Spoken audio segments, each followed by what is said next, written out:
Buenos días, mi nombre es Nicole Martínez y hoy en compañía de Dana Pinilla y Gregorio González les vamos a hablar sobre el ozono, la capa de ozono y su situación en Colombia. Vamos a empezar dando una introducción, luego algunos conceptos, características generales, también vamos a explicar los procesos físicos que sufre, algunos ejemplos y por último la aplicación y los datos en Colombia. Vamos a empezar definiendo qué es el ozono. El ozono es un gas que está representado como O3. Él se forma naturalmente en la atmósfera cuando los rayos solares actúan sobre el oxígeno molecular. Principalmente se forma en la estratosfera, que es una capa de la atmósfera que está por encima de la troposfera, que sabemos que es donde nosotros vivimos. ¿Por qué es tan importante el ozono? El ozono es importante primero para la vida en la Tierra, porque actúa como un escudo protector contra la radiación de los rayos UV. Entonces nos protege de problemas graves como el cáncer de piel, cataratas, daños en el sistema inmunológico, entre otras cosas. Además de eso, el ozono ayuda a regular el clima, porque cuando absorbe los rayos UVB, él calienta la atmósfera, entonces contribuye al control de la temperatura. También es importante porque almacena elementos químicos que son vitales para los seres vivos como el carbono y el nitrógeno. También ayuda al movimiento de las masas del aire frío y caliente, por eso es importante en el clima. Ahora sí, ¿qué es la capa de ozono? Bueno, la capa de ozono es una región que está dentro de la estratosfera, está ubicada entre los 15 y los 50 kilómetros de altura. Esta capa contiene una alta concentración de moléculas de ozono y cumple con una función fundamental que ya la mencioné anteriormente, que es absorber la mayor parte de la radiación ultravioleta, que es dañina y que nos puede causar muchas enfermedades como por ejemplo el cáncer de la piel. Acá tenemos dos ozonos, por decirlo así. Está el ozono estratosférico, que también lo conocen como el buen ozono, que es el que forma la capa protectora. Este se origina de manera natural a través de un proceso en el cual la radiación ultravioleta del sol rompe esas moléculas de oxígeno. Entonces libera los átomos de oxígeno individuales y luego se combinan para formar el ozono. Entonces este ozono actúa como escudo que evita que entre la radiación. Y por el otro lado tenemos el ozono troposférico, que es el que se encuentra en la parte más baja de la atmósfera, es decir, la troposfera. Este va desde el nivel del suelo hasta aproximadamente los 10 o los 12 kilómetros de altura. ¿Y por qué lo conocen como el ozono malo? Porque él no se emite directamente en la atmósfera, sino que se forma a partir de reacciones químicas entre óxidos de nitrógeno y compuestos orgánicos volátiles. Entonces, a diferencia del estratosférico, el ozono troposférico es considerado contaminante secundario. Ahora vamos a ver cómo se forma y cómo se distribuye el ozono. Miren esta imagen. La formación del ozono natural ocurre en la estratosfera. Ya sabemos que es una capa. Entonces, la radiación ultravioleta incide sobre las moléculas de oxígeno O2 y las va separando en átomos individuales de oxígeno. Luego, cada uno de esos átomos que están libres se van combinando con una molécula de oxígeno para formar el ozono O3. Entonces, en este proceso se va creando la capa protectora que filtra esa radiación solar. Aquí podemos ver los dos pasos principales de este proceso. Ya en cuanto a la distribución del ozono, aunque existe desde el suelo hasta unos 50 kilómetros de altura, la mayor concentración se encuentra entre los 19 y los 35 kilómetros dentro de la estratosfera. Sin embargo, esta distribución siempre va a variar según la ubicación geográfica. En latitudes medias y altas hay mayor concentración, especialmente en primavera, mientras que en las zonas ecuatorial la concentración es más constante todo el año. Aquí lo vemos en una gráfica que es tomada por el IDEAN, se muestra cómo varía la cantidad de ozono según la altura. De este lado tenemos los procesos físicos. Comenzamos primero con lo de la formación. La radiación ultravioleta descompone las moléculas de oxígeno en átomos individuales, los cuales luego se combinan con otras moléculas de oxígeno para formar el ozono. Este proceso pues es muy esencial para absorber la radiación UV y UVC, protegiendo así la vida en la Tierra. Sin embargo, ciertas sustancias, ya esto hace parte de los procesos físicos, como lo son los fluorocarbonos, CFC, y los halones. Estos liberan átomos de cloro y bromo en la atmósfera, que son los que generan esta destrucción o debilitamiento en la capa de ozono, que se llama o es reconocido como agujero de ozono. También tenemos las sustancias agotadoras de ozono, los clorofluorocarbonos, que son utilizados anteriormente en sistemas de refrigeración y aerosoles, los halones, que son empleados en sistemas de extinción de incendios, los tetracluro de carbonos y metilcloroformo, que son usados como solventes industriales, y los bromuros de metileno, aplicados en la agricultura como fumigantes. Estas sustancias tienen un alto potencial de agotamiento de ozono, y esto significa que una pequeña cantidad puede causar un daño significativo en la capa de ozono. Aquí en esta parte podemos ver 3 imágenes, que es donde se muestra el agujero de ozono que se estaba formando en la Antártida. Recordamos que no es literalmente un agujero, sino un debilitamiento en la capa de ozono. Y los mapas de ozono total a partir de la información satelital. Tenemos acá 2 tablas, la 1, que es donde se muestran los compuestos que aporta el cloro a la estratosfera, y la tabla 2, donde se muestran los compuestos que aportan bromo a la estratosfera.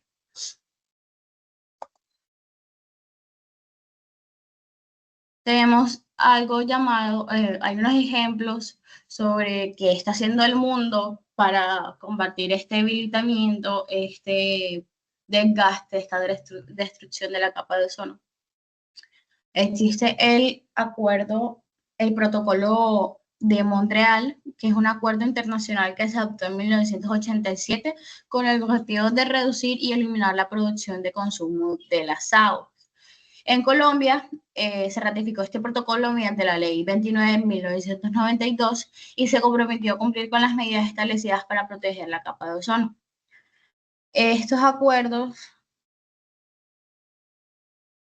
son como el control y monitoreo del consumo del asado, eliminación progresiva de sustancias agotadoras de ozono, reconversión industrial, fortalecimiento de capacidades y sensibilización, regulación del comercio de asado e investigaciones y desarrollos que aportan a la reducción del asado.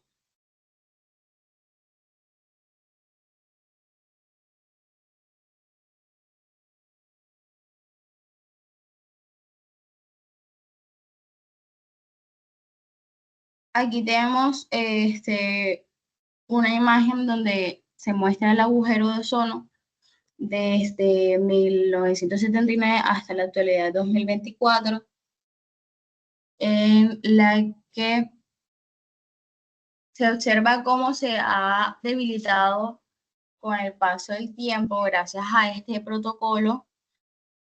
Pues, o sea, este no se ha cerrado definitivamente, pero pues sí se ha mostrado una tendencia a la reducción en los últimos años.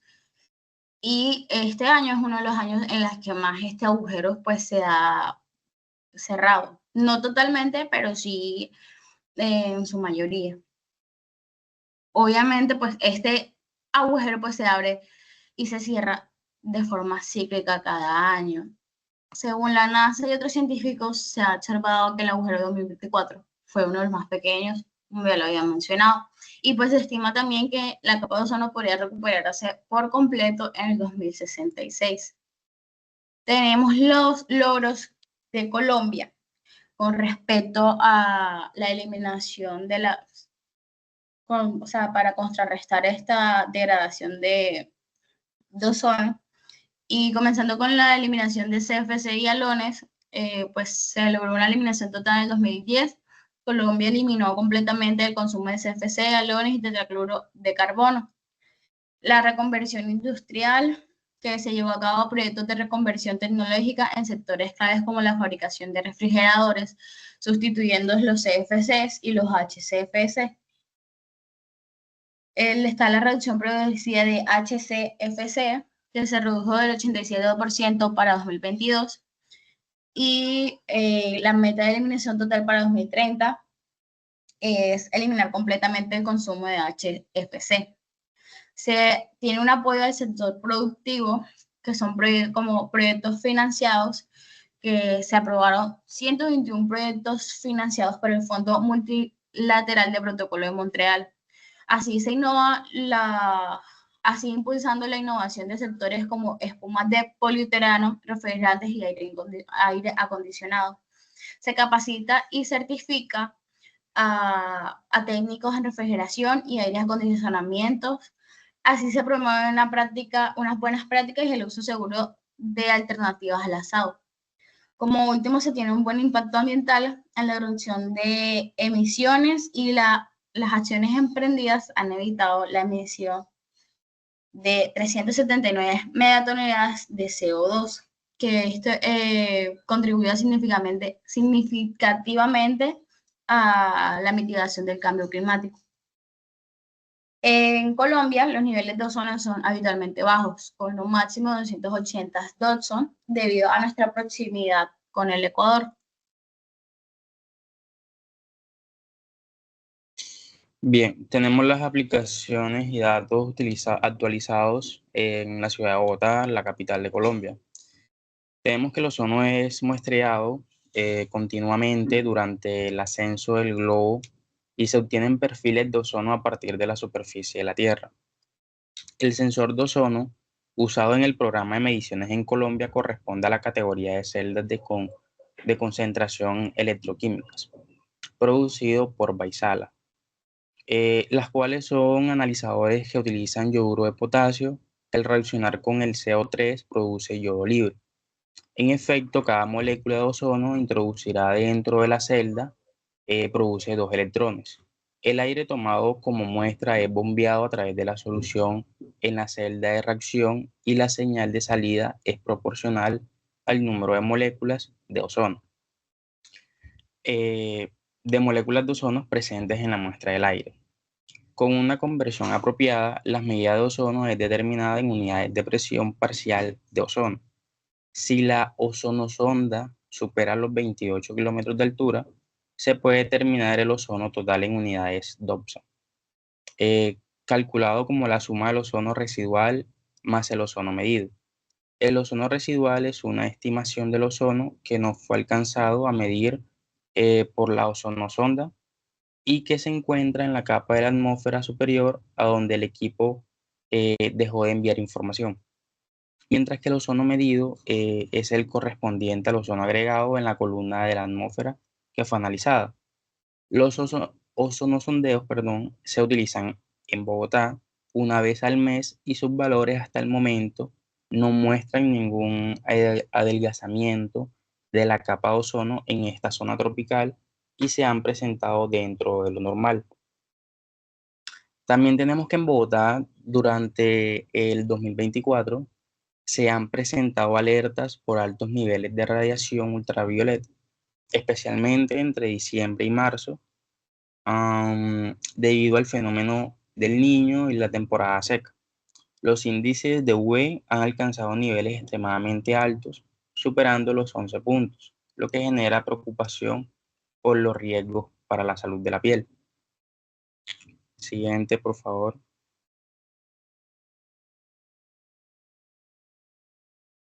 Bien. También tenemos las aplicaciones y datos actualizados, esta vez en Colombia. Tenemos que el IDEAN realiza el seguimiento del ozono total para todo el territorio nacional a través de medidas satelitales, las mediciones de ozono a partir de espectrómetros portados por satélite de la NASA. Son usuales hoy en día ya que permiten una visión global de la distribución de la columna de ozono, tal como se ve en la gráfica que está en la parte izquierda. Y por otro lado, pues las concentraciones de rayo UV que están en Colombia, debido a los bajos valores de ozono que se presentan durante los primeros meses del 2023 hasta el mes de marzo, sumando la poca nubosidad que se espera para esta época, especialmente en horas de las mañanas y la tarde, a pesar de estar bajo condiciones leves del fenómeno de la niña, se incrementarán los valores en la superficie del país, presentándose hacia el mediodía valores del índice IV superiores a 11%, igual como dije en Bogotá, los cuales están categorizados como extremadamente altos. Los valores altos y peligrosos de radiación ultravioleta en Colombia se presentan en gran parte de este territorio. Vale la pena destacar que los máximos niveles se sentirán en las zonas montañosas, particularmente en Antioquia, los Santanderes, Tolima, Calda, Risaralda, Quindío, Boyacá, Cundinamarca, Huila, Cauca y Nariño. Hay que tener en cuenta que la sobreexposición a los rayos ultravioleta presenta implicaciones nocivas en la salud, como envejecimiento, manchas en la piel, daños oculares, afectación del sistema inmunológico e incluso se corre el riesgo de sufrir de cáncer de piel. Esta información es de actual del año 2024. Gracias.